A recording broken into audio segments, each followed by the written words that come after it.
Hi, everyone. My name is Charlie. I'm a PhD student here in the Department of Philosophy. Welcome. I'm in our colloquium series for this year, organized by Stephanie and Mosin. We did an excellent job with the colloquium. So today we're going to hear from Benedikte Kudahl. Benedikte is a doctoral student at in the Department of Psychology at the University of Copenhagen. That was my old notes. And she is a member of the Center for Phenomenological Psychology and Aesthetics. And she is a visiting scholar here in the Department of Philosophy at Stony Brook University for this year. Benedikte conducts research in phenomenology, aesthetics, and developmental psychology. And the title of her talk today is The Phenomenology of Beauty. So please join me in welcoming Benedikte Kudahl. Thanks, guys. Thanks so much for coming, also to the Zoom people. Yeah, like Charlie just said, I'm actually a psychologist. So some people ask me, like, what do I even do at a philosophy department? Or how did I end up here? And the story is that for a few years at this point, some colleagues and I have been kind of developing or deepening a psychological approach to or way of studying the psyche, and we pay particular attention to aesthetics and especially to visual arts in this regard. So in my PhD, I focus on questions of aesthetics and the role of aesthetic experience in everyday lives, and perhaps more can I,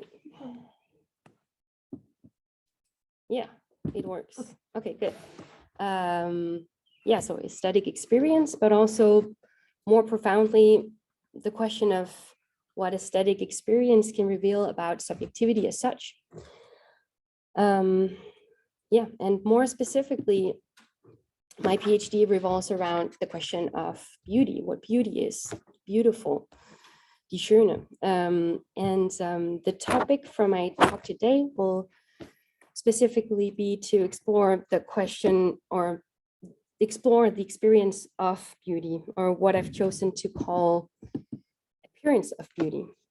In other words, what is it like to experience something beautiful? In this presentation today, I'll make first a brief introduction to just kind of frame my argument, or I will argue for my approach to beauty, this phenomenological approach. Then I'll present a qualitative interview study that I've been doing with museum visitors and their experiences. Then I'll discuss what the findings from this study may reveal about the way in which beauty appears in experience. And originally, I planned to end with a discussion about how my findings on beauty, what they may say about developmental psychology and sort of the development of the capacity to even have aesthetic experience as such. But I won't have time to go into it, unfortunately. So if anyone wants to discuss it, we can do that after or later. Yeah, so I'd like to start by kind of looking at the term beauty and what it can be assumed to refer to. And at least in the Western tradition of aesthetics, scholars often refer to the Greek notion of kalos or kalon when aiming to understand the meaning of beauty. So kalon signifies beauty, while at the same time carrying the meaning of the good, the ideal, the summum bonum, that is the ultimate good. And beauty in this sense, I find, becomes kind of self-explanatory. So we might ask what beauty means, and we find in Kalon, the answer, beauty is that which is good or that which is aesthetically good. Conversely, we might ask, what is the aesthetically good? And we might, well, we will be left with the notion of the beautiful. Already in Plato's Hippias Major, Socrates noticed beauty's slipperiness, and in an attempt to answer the question of what is beautiful about beauty or what is fine about the fine, Socrates kind of frantically in dialogue with Hippias shifts between different versions of what I would call an object-driven and a subjective hedonist account of Kalon. And these are two very different ways of going about the question of what beauty is.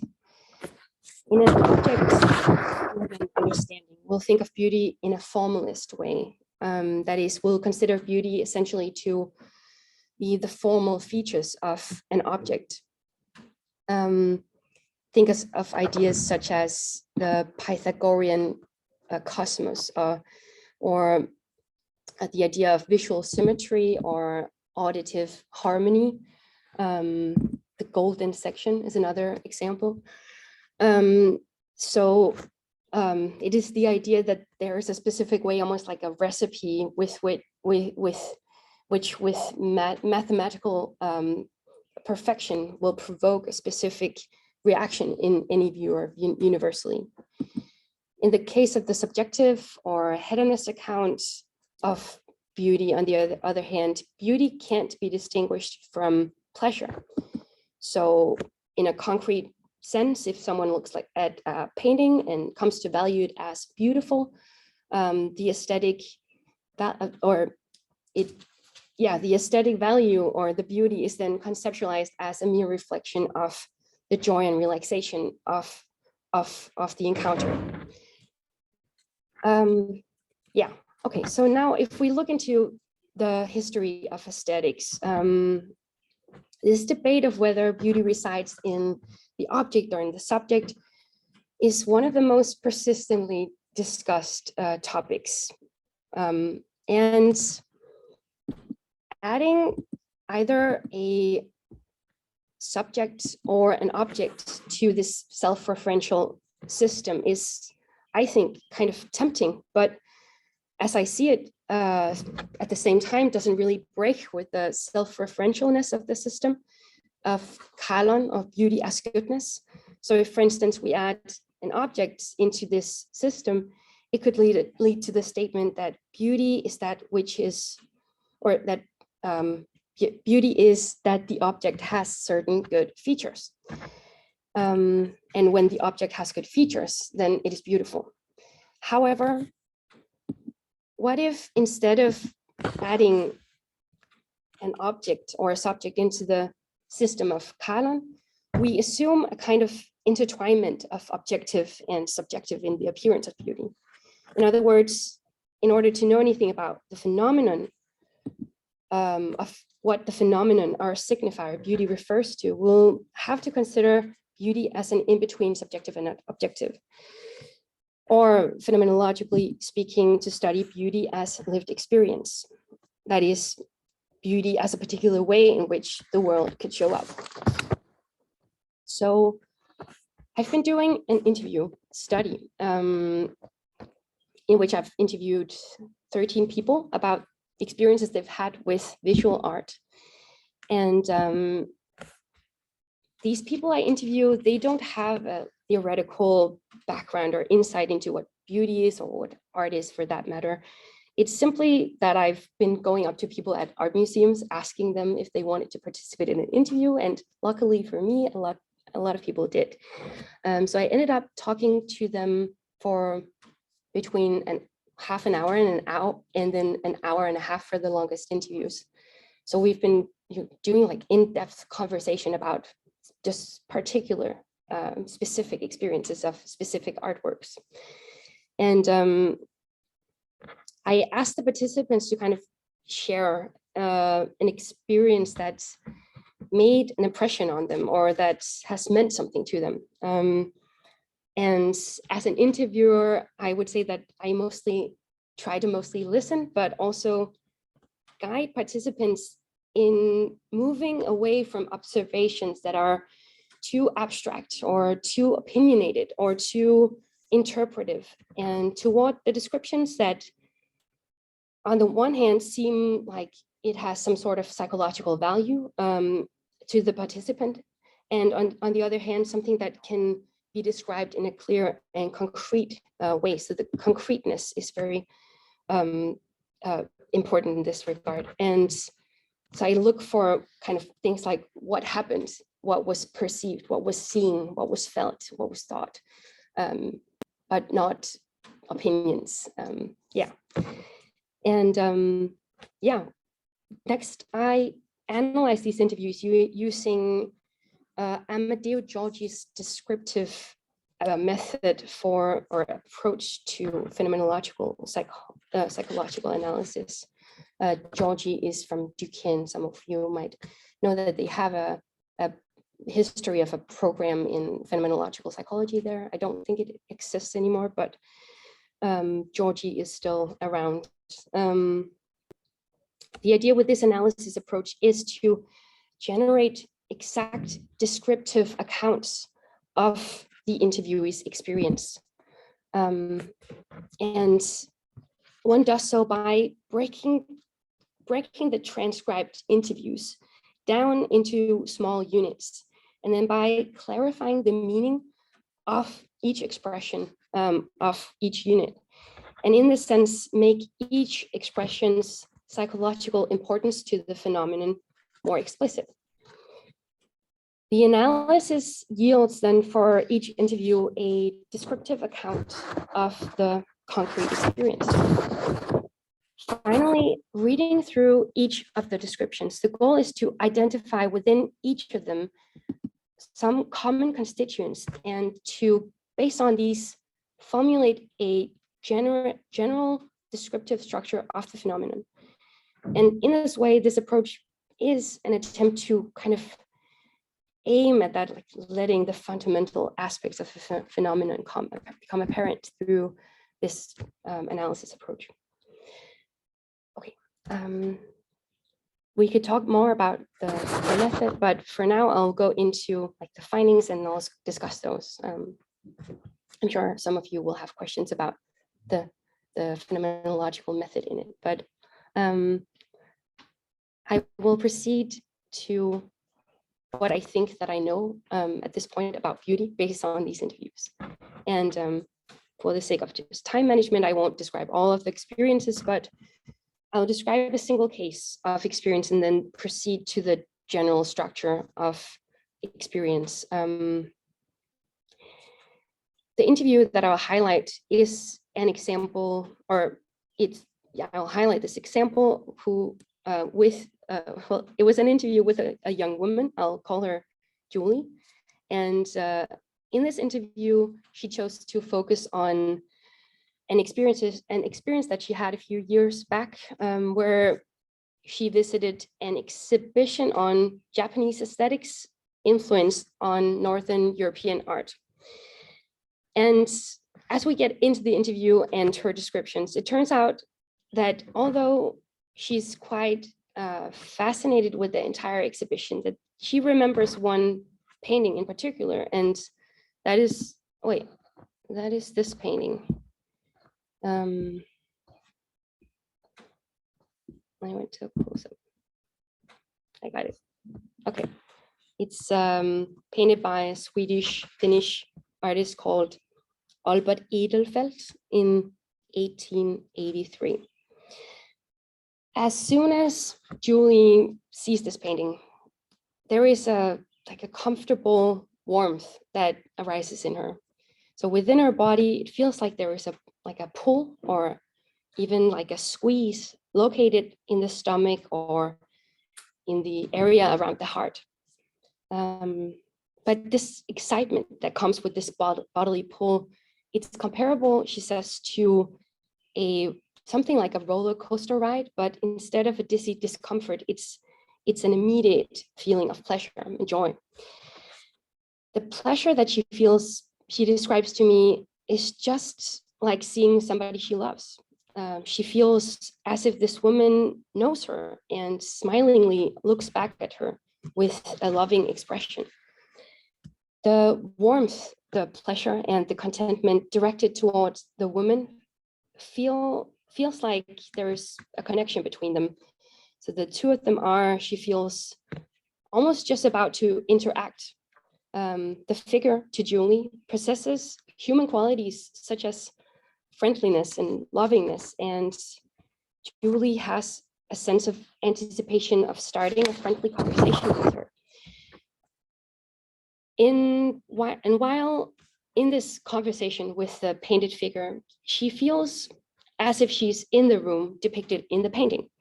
She has no noticeable thoughts about the room she's in, the museum hall, or who she is. She doesn't think about herself. Instead, she's present with this painting. As she expresses it, she says, it's like I'm in myself, but I'm not aware of myself. So thoughts about the everydayness of her life situation are only present sort of as a subtle background, while almost her entire experiential space is taken up by the painting. And in this moment, she says, the painting and herself, we were just all that were. And the abundance of the painting in this moment has an adequateness to it. She feels that she needs to think or feel nothing else. It's like the painting is enough. This momentary impression of leaving the concrete surroundings behind and of being in the room depicted in the painting quickly passes by.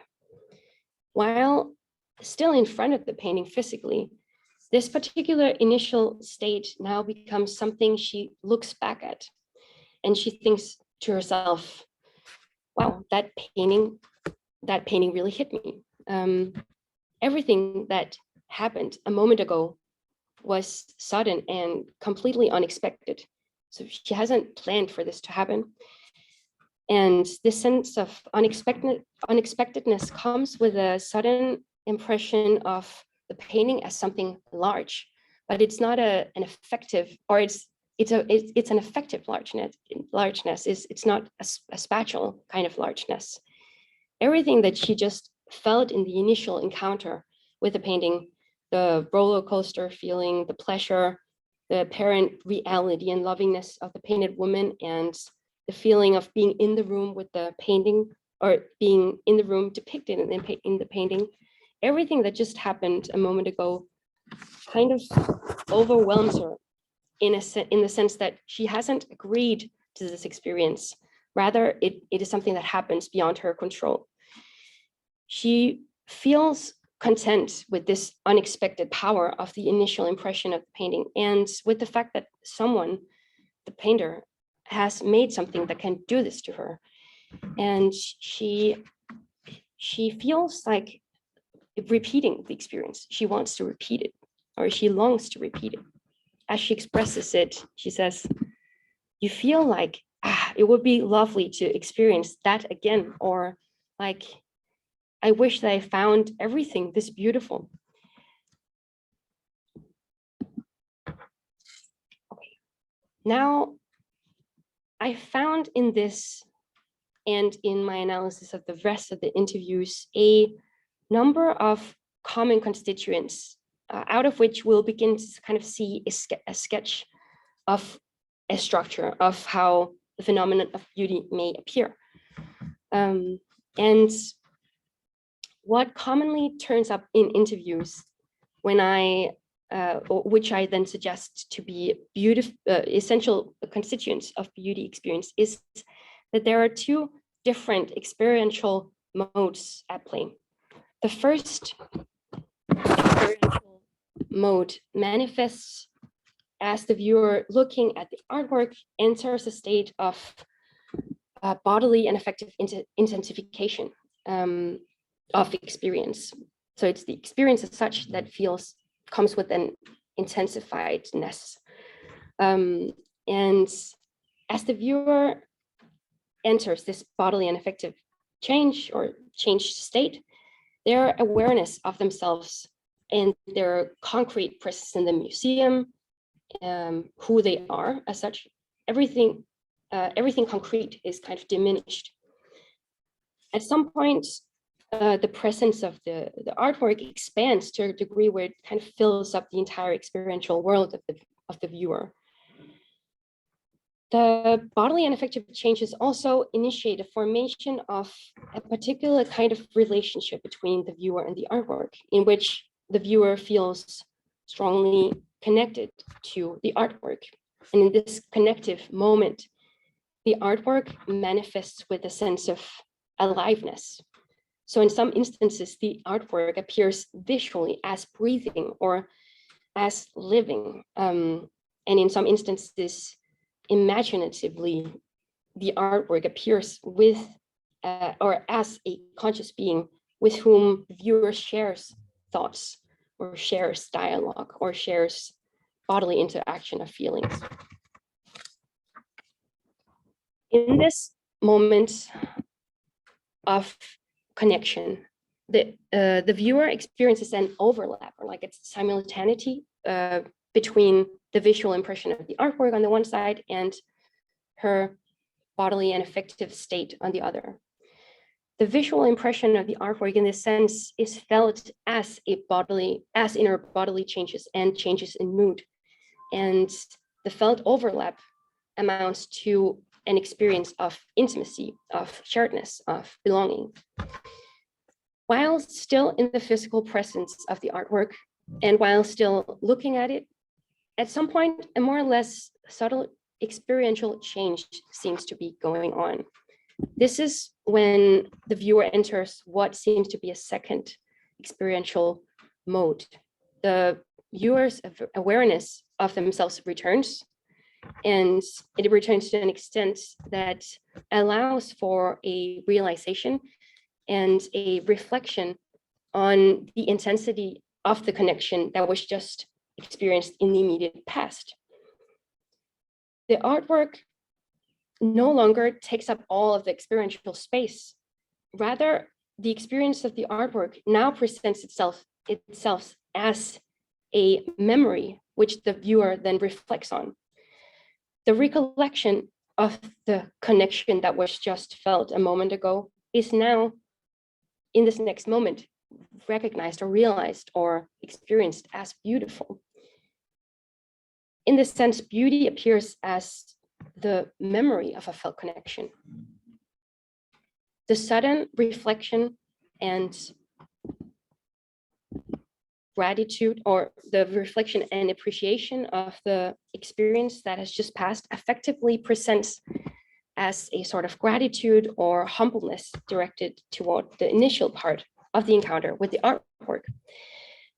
The viewer remembers how the artwork generously offered itself to experience, feels appreciative, and longs to restore, remember, or repeat the connective moment of the initial encounter with the artwork. Now, there is something about this experience structure that necessarily has to do with not the fact, or that necessarily has to do with not beauty, but with perception. After all, I did ask my interviewees to describe not beauty, but an experience with the visual artwork. So the structure I've provided here as an account of beauty experience is principally a description of what it is like to see, or what it could be to be seeing. Therefore, I'd like to kind of look at the question of how does the description of what it is like to experience beauty differ from visual experience as such. And as a main contribution to the theoretical understanding of visual experience, Merleau-Ponty's Phenomenology of Perception, especially part 2, The World as Perceived, provides some descriptions of visual experience that I'd like to just take a brief look at. Merleau-Ponty writes in this part of the book, he writes, "As I contemplate the blue of the sky, I abandon myself to it and plunge into its mystery. It thinks itself within me. I am the sky itself, as it is drawn together and unified, and as it begins to exist for itself, my consciousness is saturated with this limitless blue. To see color in this sense is a saturation of consciousness, an abandonment of sense of self, and a plunging into the object's mysterious world of plenitude. That is, while the perceiver dives into the world of the perceived object, self-awareness is kind of left behind. This notion of vision as saturated with objects is repeated in multiple of his descriptions and seem to kind of condense a certain aspect of what seeing is. When we see the blue of the sky, the blueness dwells in and perhaps even overflows consciousness, and thereby momentarily seems to alter our experience of self. And the expressions, I am the sky itself, or I am the sky itself, and it thinks itself within me, seem to express almost like an epistemic mix-up between the perceived and the perceiver, and that should be part of any regular experience of seeing. This aspect of visual experience may be seen as akin to what Merleau-Ponty in the essay Eye and Mind described as a promiscuity between the seeing and the seen.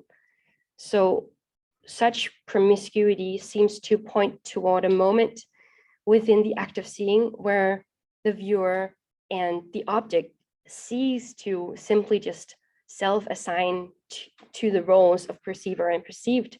And in a sense, the visual sensing of an object is an experience of an undividedness of seeing and or of sensing and sensed.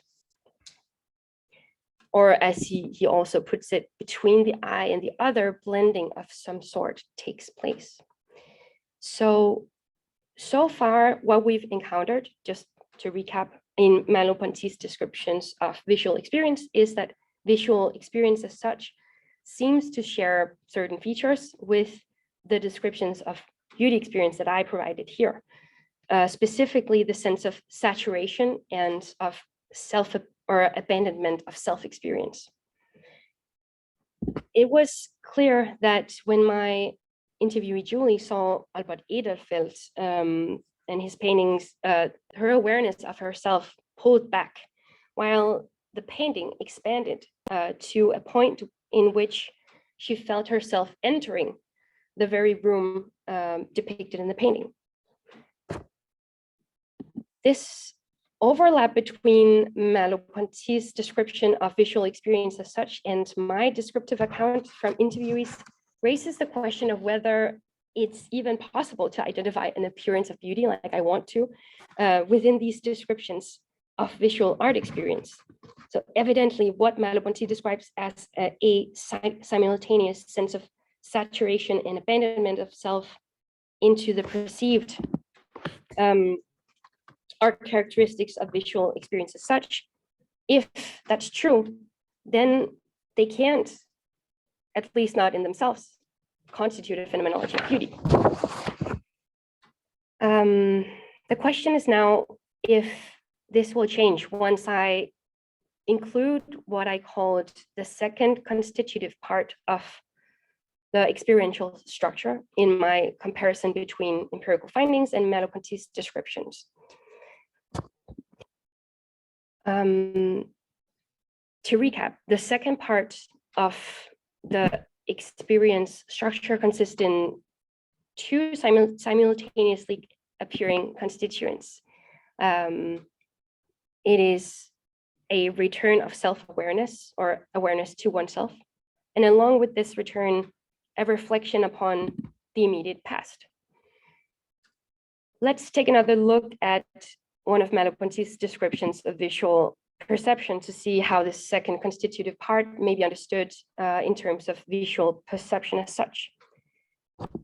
Here, he describes perception of a table. He says, my perception occupies me, and occupies me sufficiently for me to be unable, while I am actually perceiving the table, to perceive myself perceiving it. When I want to do this, I cease, so to speak, to use my gaze in order to plunge into the table. I turn back to myself who am perceiving. So within this moment of turning back to myself, it seems the perceived is pushed back while the perceiver himself kind of steps into the light. And there is a contrast between this second moment and the first moment of saturation, of the plunge, of the self-abandonment. And yet they seem to be both, according to Merleau-Ponty, constituents of visual perception as such. While the initial part of perceptual experience, that is the plunge, or the experience of being sucked into or being blindly thrown into, is supposedly the primary layer of sense experience. It is nevertheless accompanied by a moment of distance or a gap, allowing the perceived to become, to the perceiver, an interpersonally valid perception. So as Merleau-Ponty puts it in Eye and Mind also, to see is not to completely unify with, rather to see is to have at a distance. So it seems that part of the perception of a regular object like a table is to, at some point, exit the saturated mode of the plunge and to alleviate the initial almost immersive state in the object, and to become aware of oneself as the one who sees. As we've seen, a similar change happens within the descriptions of visual experience with art. As Julie described it, the moment in which she feels as if she's in that room, that moment quickly fades away, and she immediately starts to think about how the painting hit her, and reflect back on the initial moment. So thus far, the two general modes of beauty experience, as I've described it, suggested here in these empirical findings, are both reflected in Merleau-Ponty's general descriptions of visual experience. So visual perception of the sky or the table entails, on the one hand, a primary layer of perception, which is what we've referred to as the plunging into the saturated object, while the abandonment of the self. And on the other hand, a distant mode of reflection upon self, object, and reflection upon perception as such. The second moment, it seems, refers to the first moment by reflecting on its validity. That is, it is a reflection on the realness of what was visually there, not just for me, but for any possible viewer or other spectators. But what it seems necessary to address in order to get to the core of beauty experience is the question of how the second mode of experience effectively relates to the first moment of experience. So I suggest that what links these two constitutive modes of experience is an effective layer within the reflective moment, pointing back in time through a sense of longing, or through what we may call aesthetic desire.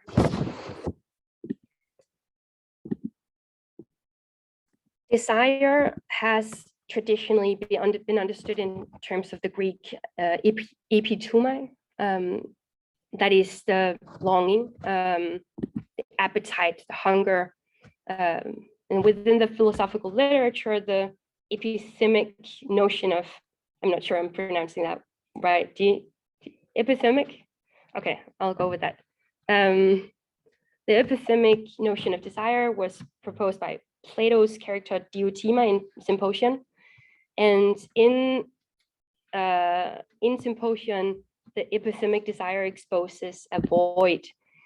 It calls for an understanding of desire as something, or this desiring subject as someone who is in the position of need. Now, another understanding of desire, which one will recognize in the writings of Merleau-Ponty, and especially his writings on sexuality, is desire as excess rather than void, or as surplus rather than need. So rather than lacking something, desire in this sense is an experience of overflow. However, in the second interpretation of desire, there is still a sense of longing, or there is still an urge for more. And that, according to Merleau-Ponty, is because perception itself entails an incessant escaping, which means there is a hinge between self and other, and never a perfect or exact overlay. And in this sense, the perceiver is always on this side of perfect intimacy with the world. What I take from these adjustments of a common epistemic understanding of desire as void is that the kind of aesthetic desire, or desire of beauty, that is at play in the interview's descriptions of art, takes place within a balanced act of receiving and longing, of excessive overflow, and the urge for more. Let's for a moment just go back and see how this idea of aesthetic desire may shed a clarifying light on how beauty appears within the empirical descriptions of art experience. So the structure of beauty experience that I obtained through analysis of empirical descriptions suggested that by the end of the experience, a reflection upon the initial part of the experience takes place. This reflection, it seems, is a memory or a recollection of the object's excessive offering itself to view, and a feeling of appreciation directed toward this recent past with a wish to sustain or repeat. That is, by the end of the experience structure, subjects not only remember the immediate past, they also experience an urge to prolong or re-experience the connection they initially felt with the artwork. The temporal structure of the experience in that sense reveals beauty's quality as a memory of a moment of connection in which the viewer plunges into the saturated object. And because the moment of saturation is already in the past, the memory arrives with the desire to keep, or a longing to restore, and a sustained hope to retrieve or repeat. There is something about beauty, and I take this from Professor Elaine Scarry from Harvard University, who wrote a book called Beauty and Being Just. There is something about beauty that prompts a copy of itself. That is, the experience or the objects of beauty,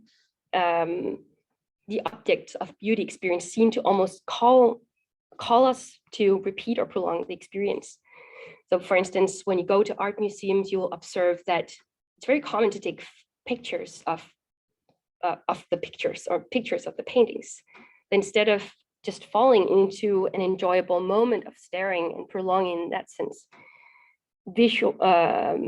It seems that spectators today seek to prolong the experience of certain pieces by saving them digitally, but it's still a prolonging of experience. I wish I found everything this beautiful, my interviewee said, to express how she felt while imaginatively having exited the room of the painted woman, but while still in front of the artwork, staring. My empirical observations, they seem to align with this notion or idea that I've talked about of aesthetic desire. If such perpetual desire to duplicate a moment in time does in fact belong inherently to beauty's manner of appearance, then beauty, it seems, is the memory of a moment in which the perceived offered itself excessively to the perceiver. The memory of excess has just barely moved into the past, hence it appears not with a sense of loss, but overwhelms with an immediate sense of hope to sustain the excessive access to the given. And in this sense, aesthetic desire puts beauty's temporal structure on display. In the constitution of beauty experience, there must be, or this is my suggestion, that there is a connective, immersive, intimate moment of belonging that precedes the second moment of longing. So beauty, it seems, necessitates not only two different experiential constituents, it necessitates a particular temporal relationship between a first and a second moment. That's it. That's all. Thanks for listening.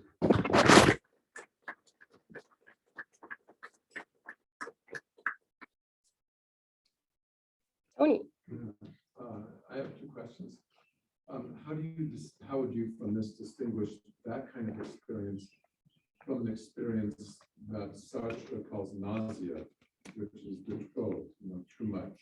Too much. Yeah. Like, so when he experiences like the tree root or basically being, it's all too much, and in some ways, now, except for the longing to restore, that would probably not, but the saturation, the bodily effect of intensification, the diminished self-awareness.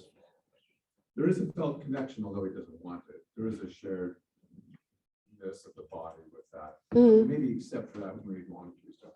That's just one question. And then, so that's one. And then the other is with your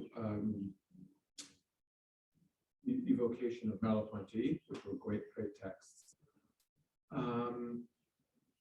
Is every perception a perception of beauty then? I mean, that's his normal perception for him. Or there's something distinctive about beauty. I mean, the Greek term, of course, aesthesis, we get aesthetics from that. Maybe that's just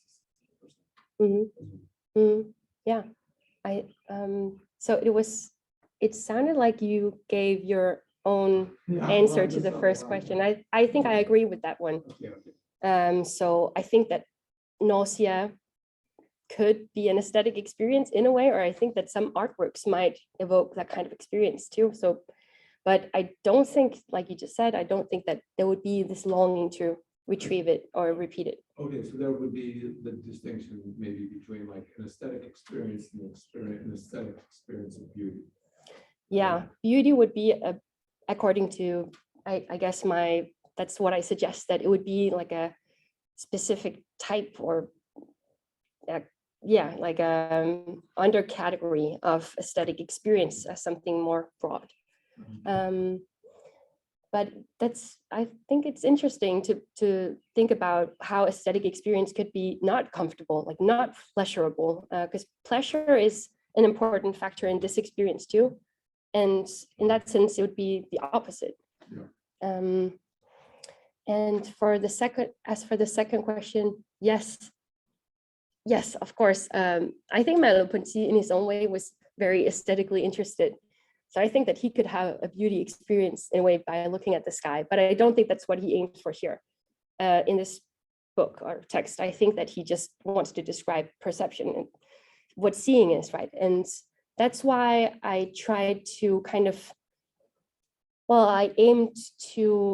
I compared them simply in order to account for the fact that the experience that I had my interviewees describe, they were visual experiences. So how could I tell beauty apart from that?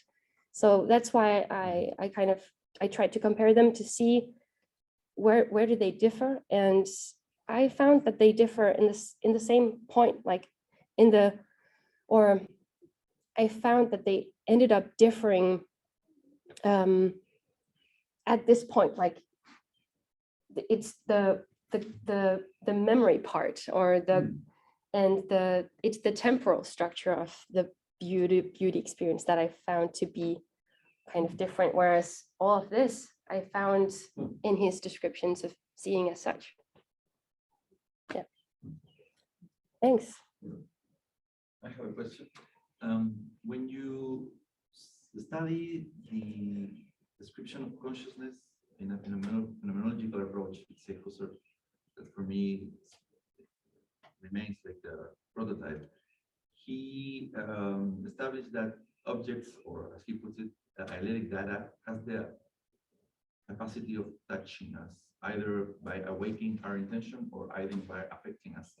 But he never says explicitly what is that impression or capacity of affection entails for. It's like a general description because of the philosophical one. So, but given that you have studied beauty in a more empirical way, would you say that consciousness in your research has like an aesthetic capacity of being affected? And if so, which what would it be?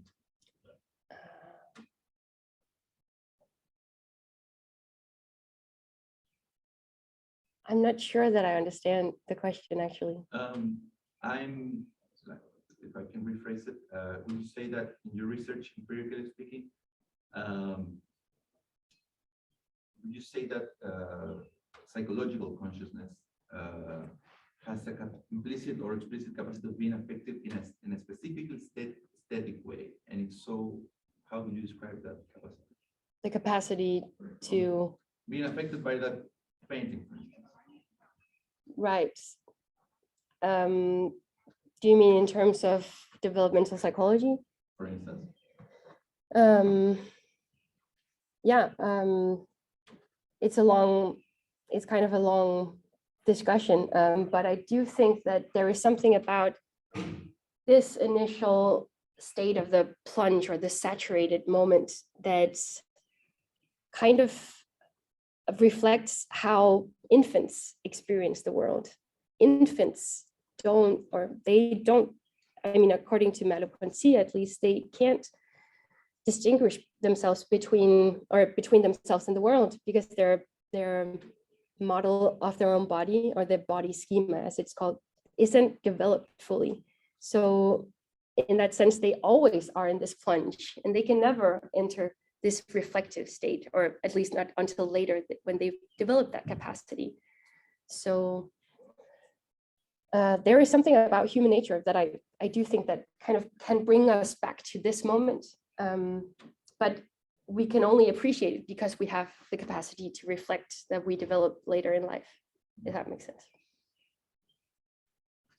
Thanks. Anyone else? Charlie. Good question. I was wondering if you could say a little bit more about your concept of aesthetic desire. And I'm curious, first of all, what is it that we're desiring? Like, what is being desired in aesthetic desire?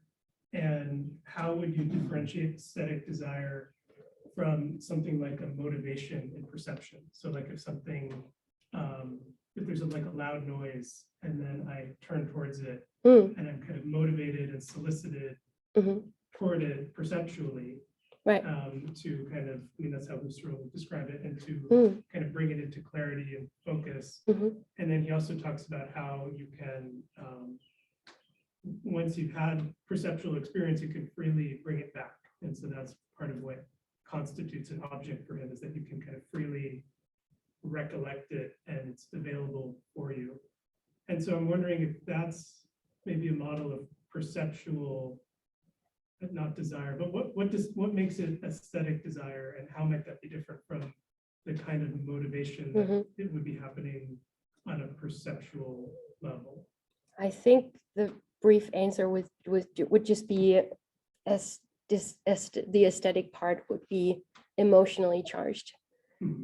I don't think it would be emotionally, it would be an emotionally charged experience, looking to see, where does this noise come from? At least not with the same intensity. And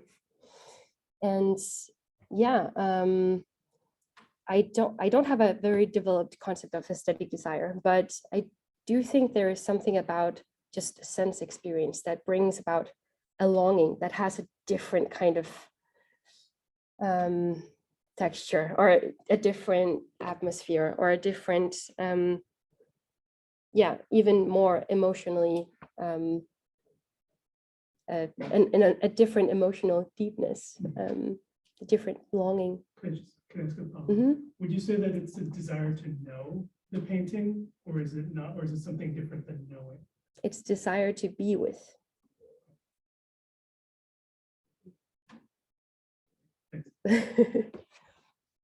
Yeah. Yes, Sorry, I came to like said, but I just have a general question, I guess. So it's cool. there's R.E. Koshman has this essay how to translate colors, and he makes this observation that basically Plato and Aristotle only apply the term beautiful to other people, and so beauty becomes a hard term to translate, and sometimes we can only translate it as fine because it really has this kind of ethical component to it. I guess my question is just with that in the back of my mind, like, what things do you think qualify as beauty? Because for the Greeks, it's explicitly like other people. They would have excluded nature, for example. They would never apply the term colors to nature. Which I think is very interesting. So I guess I just a very general question. What kind of things can be beautiful? Yeah.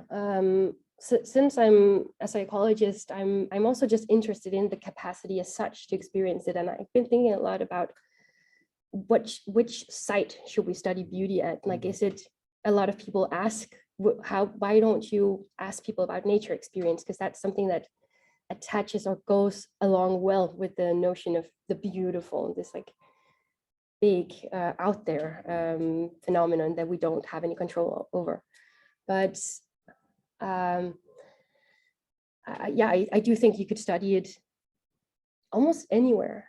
I would be interested in everydayness of beauty in looking out the window, really. But I do think that there is a density of beauty experience going on in something like an art museum, somewhere in like nature.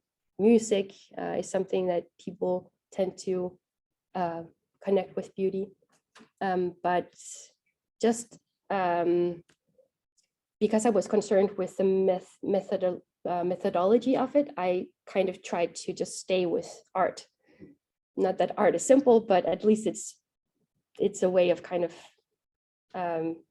yeah, making it a slightly more concise. Or if I just asked about beauty experience as such, it would be very difficult methodologically. Yeah. Thanks. Yeah. Great question. I have a question, but I also see that there's a message in the chat. Oh, yeah. Oh, it's you. Oh, Oh, okay. do you have a question in the chat?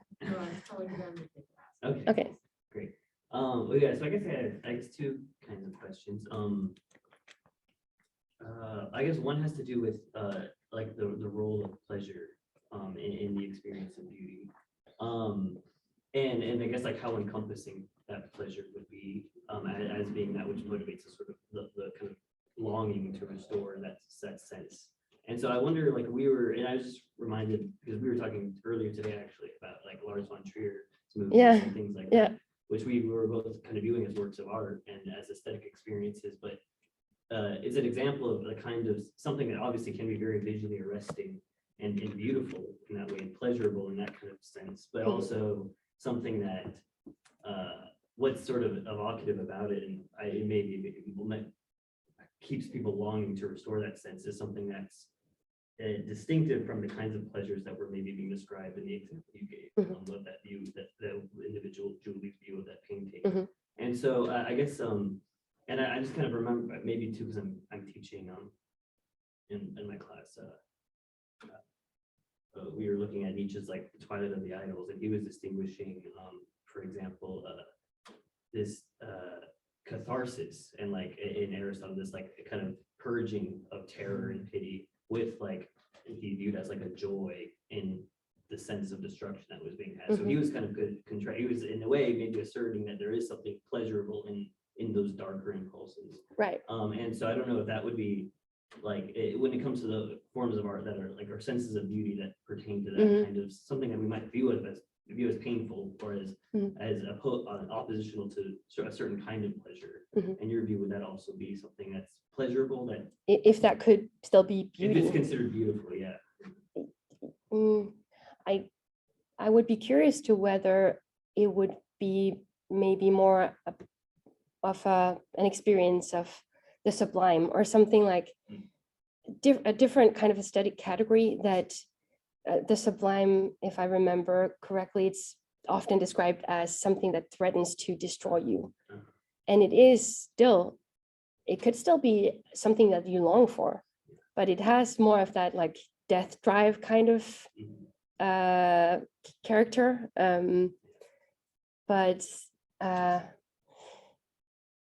I think there are so many different types of aesthetic experience that they can be different to categorize. Yeah, so it might not necessarily be beauty in the way you. I think it could be like a related category, but not the exact same, because there is like a mildness, or like in this specific example that I have here, that wouldn't be exactly overlapping with something like a Lars von Trier movie. Yeah, but I think it could still have a sense of beauty, or even in the sense, the connection, the plunge, the longing to restore. I think that could still happen in something like, in one of his movies. Yeah, I think so. Yeah, thank you. And also just a follow-up question, it's a separate question, but I guess maybe it's relevant to what you just said. How much of this understanding of beauty then is related to like strictly like perceptual experience, and would we think of, for example, like the beauty, what we might call the beauty experience of like reading a poem or something like that, where it's not just simply like what's encountered visually there's that probe elicits the feeling, but it's something else. Would that then be what we would consider beautiful? Something different, or I guess how would you think that, would you kind of here like apply to that in the same way, or is there a significant difference? I do think so, but I haven't studied it. I would imagine that reading a poem, you have visual experiences as well, imaginatively. And in that sense, I don't see that there's a big difference, but at the same time, it's presented in language. It's processed in a different way than a painting, where you can just stare. Reading would have different traits, but I would suggest that my hypothesis, I would suggest that it could be applied to other types of less perceptual experiences, but that still has, because they still have an element of perception. Yeah. Tony. Yeah, I was wondering, you gave us one example. With the number of people that you are interviewing, are they a certain age? And what about the gender difference? Have you noticed that? I guess I'm wondering. Yeah. Because it was interesting that, it coincides with the sharedness, the belonging, the restoring, the intimacy. I was thinking of people who see something and they want to buy it, as a painting, and if I was thinking of that language was not, I want to possess it, or I want to, but that language was like a sharing or participating in, not I want to own it. And then I started thinking about economic issues and then gender issues. Right. Okay. Yeah. Question, but I didn't know if you've seen any differences in that, or if it's. Yeah. I wish that I had a better picture of that. I don't think that I had that many male participants. I had some, but and most were younger. Like most were less than 40. And then economically, did you get anybody who wanted to say, like, they go to the Guggenheim and they say, oh, I love that Kandinsky, it's beautiful, I want to buy it? Did you have anybody who said, okay, that's for the economic issue, but also like people who want to possess? Do you have anything like that? Did that come into it at all? I don't think that I would have. You're asking for too much. I have worked in that in research, and it's impossible to get people with that kind of money to interview. I mean it. I participated in a study of expensive watches. Yeah. And it took like 3 months to find people who like making real money to participate. So but it's still okay. Yeah. I think you're right. I went like Wednesday morning. To the art museum. People who were there were just kind of doing nothing at that time. That could be like retired people. So that could be differences in income. I haven't noticed the differences, but yeah, and I don't think that I would have paid much attention to it, to be honest, because I was interested in all the emotional parts of the experience, kind of, yeah. So the consumer in them might have been like pushed a little bit away just by my interest into. Yeah, yeah. Yeah, sure. Thanks. On Zoom. We have questions on Zoom. Yes. Hi. Hi. Thanks for your talk. That was really, really interesting. I'm sort of, just to make sure I understand the central, or one of the central questions, when you bring up Merleau-Ponty and compare him to the participants that you interviewed and notice the parallel, are you asking, like, since both the ordinary experience of ordinary visual experience and the kind of extraordinary experiences of beauty both involve some level of absorption, what's the difference between the ordinary absorption of the visual experience and the extraordinary absorption of beauty experience? And is that as sort of, that's a sort of preliminary, is that a space, do I get that right? Is that, or am I getting that wrong? I think that's, maybe it was kind of what you asked as well, kind of. No, but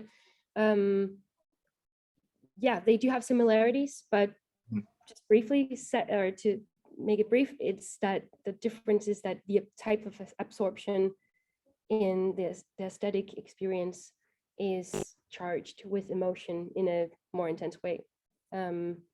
Something that we don't see when we look at a table normally, unless it's a very beautiful table, of course. Right. I see. Yeah. Yeah. I noticed myself. I mean, I was thinking about oral experience. There's something interesting about choosing vision as the modality that you're exploring this in that vision is, like, as you know, Merleau-Ponty writes, a kind of sense that's characterized by distance, if anything, whereas sound is sort of pours into its listener.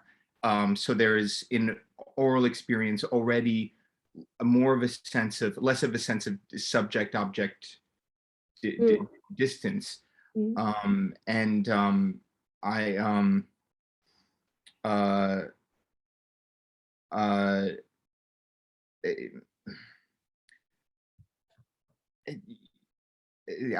was trying to sort of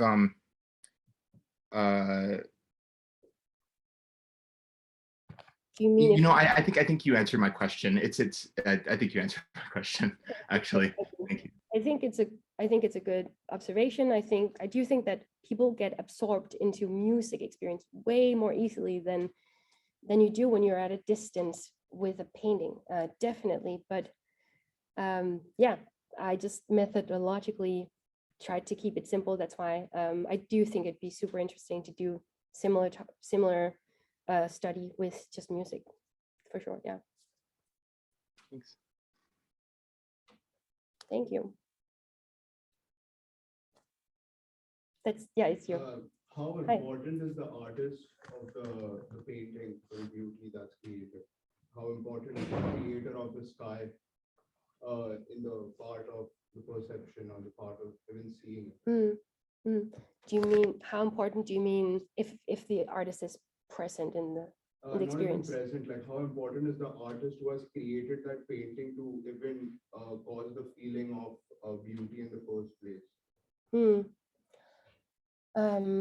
I do think that certain artworks are more charged with the possibility that somebody might find them beautiful because there is a lot of there has been a lot of emotional work put into the painting, if that makes sense.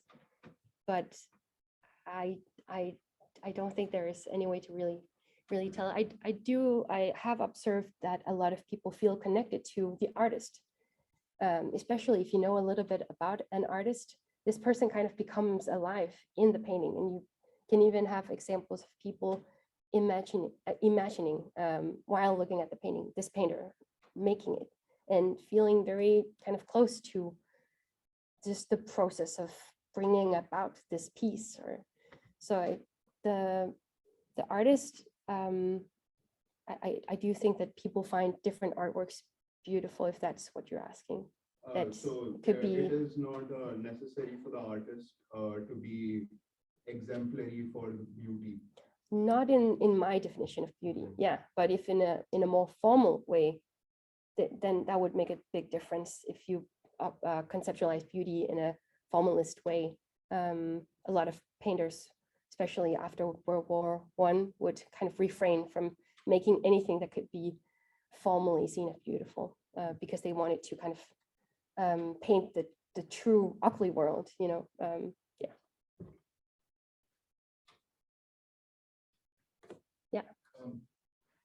In the example painting you showed, there's, and you sort of went into the subjects. Mhm. They describe the experience of almost like as if they were having a conversation with the person.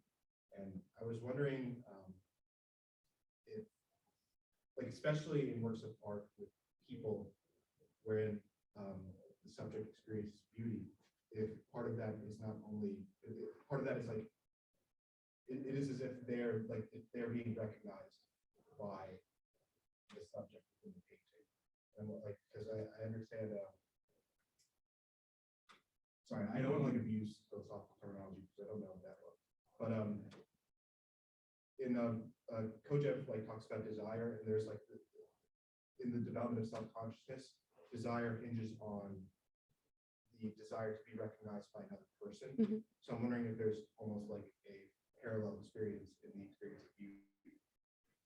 The desire to be seen, I definitely think is part of this experience. Yes, that is something that people describe as well, or even just the experience of being seen more than the desire to be seen.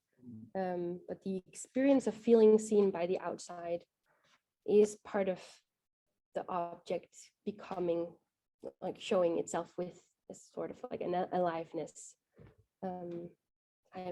I don't know if I'm answering your question. That's definitely. Okay, thanks. Mosen. Yeah. About the methodology. Yeah, please. I wonder how phenomenology is used in psychology. The method is different from like pure. Yeah. Yeah. Is used in like by Rousseau. How they are methodologically different. Yeah, great question. I try to figure that out at the moment, I think, but no, but Georgie's approach to analysis is largely based on readings of Husserl. So he did try to develop, I think, an approach that could encompass or do something similar to what phenomenology originally did, but in an empirical fashion where you actually talk to people about their lived experience. So I think that for a psychology, at least, it is an approach that takes the lived experience very seriously, but it does so still by looking at, you know, humans out there in the world. But I think the aim is the same. I mean, the aim is to kind of identify the common constituents, the essential features of a phenomenon. So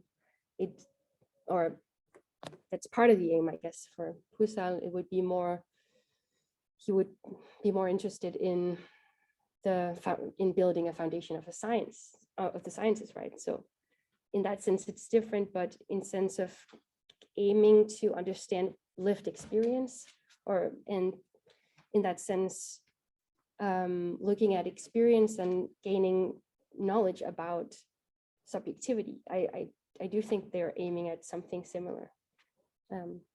But it's definitely a discussion that is going on. You would maybe see that sometimes in some journals, like Dan Sahavi has some articles sometimes about this, like when empirical science is kind of use phenomenology and what problems that bring about, and they have some answers to him about that. So that's all very polemic, but that's it could be fun. Yeah. Okay. More specifically about the method of free variation that we have, like the imaginable variation gives us access to the eidetic structure. Yeah. So do you use that method as well in your studies, or Yes. if your results remain purely empirical? No. The free variation is part of the approach. It's difficult because when I describe the approach this briefly, I don't go into every step, but when you do identify the common constituents, you do so by looking at all the interviews or all the descriptions, and you apply the method of or imaginative variation to you do that in order to gather those examples, and kind of, yeah, you do find the common constituents by that method, like through that method, if that makes sense. So yeah, at least it tries to use that approach. You look like you had a question. Yeah. I do, but I don't know how well formulated it is. That's okay. You were mentioning that certain articles the response in others. And you were also talking about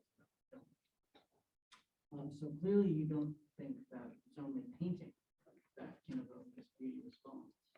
But I know of several theories that say that painting is the only medium that can evoke not a beauty response exactly, but can be an authentic aesthetic experience. Okay.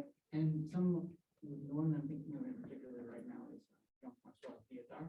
He thinks that certain artworks, or I don't think we even call them artworks, things like more modern art, or more modern mediums like film and video games and things like that, actually degrade our aesthetics. So I'm wondering how you respond to somebody who thinks that certain modes of aesthetic expression degrade ours. I would, thanks for the question. I'm not sure, but I think that I would be just curious to their reasons that they would highlight one specific medium over others, because clearly humans respond emotionally and have very deep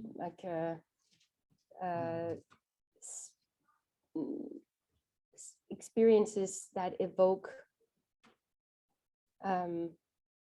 not just emotions, but that have like that intensified state of perception in them. Things like music, things like film, I mean, just empirically. So I would just be curious to why that hierarchy, and isn't that hierarchy just a reflection of the history of aesthetics, in which certain media would be more valuable, more valued more than others by the aristocrats, so I would need to know more about why they would, Well, it's been several years since I've studied this, so I don't know exact feature of the argument. But your response is helpful to respond to people in the higher versus lower kind of discussion. In terms of Leotard's, I know that it has something to do with the quality of experience. He thinks that when you're standing in front of a paint, particularly like avant-garde painting, looking at it evokes the sublime more than beauty, but it's just, and it is this intense experience of being in front of this active. And in terms of other kinds of art, like movies and things, the fact that it needs to bring you in a different way means that you are no longer able to do it yourself, which is what the painting evokes. Okay. If I remember. Well, alternatively, Hegel says that the poem is the highest form of art above painting. So I think there's for the very reason not like, say like a film. So he actually exalts the play and the whole of the plastic arts, because of their reliance on the plasticity of their being. So I think there are a lot of different ways of hierarchizing art. Mhm. I think that's something inherently problematic in the decision to decide from one person's standpoint what art is valuable, what art is not. Mhm. But something that someone like Heidegger does when he says that poetry is the highest form of art, it is to just highlight the poetic nature of something. And he applies it to paintings as well, sculptures, or even just ancient pieces of like, I don't know, there's like a fountain or something that he looks at. Anyhow, I think that's maybe more applicable because it highlights just the essential value of something as aesthetic instead of going into these different media. But there is something interesting also just about just our behavior around paintings that is different from our behavior around music, or we have a different kind of access to other media. And we could all agree that it would be different looking at the painting on your phone screen from going into the museum and seeing it. You know, there is a different behavior that comes with just going specifically to see something that I find very interesting. The way that people behave in a museum is like they are almost afraid of doing the wrong thing. Like people walk around like they're already in the state of humbleness from the largeness of the paintings. Yeah, different media have some kind of importance to them, but I don't think that psychologically it's that helpful to make these hierarchies. But I know that some people in aesthetics do think so. Yeah. Just to be clear, I'm not on the side of the entire. Yeah, no. Or if everything was to try and Yeah. argue against him, so that's Great. say this I appreciate it. Thank you. Thanks everyone.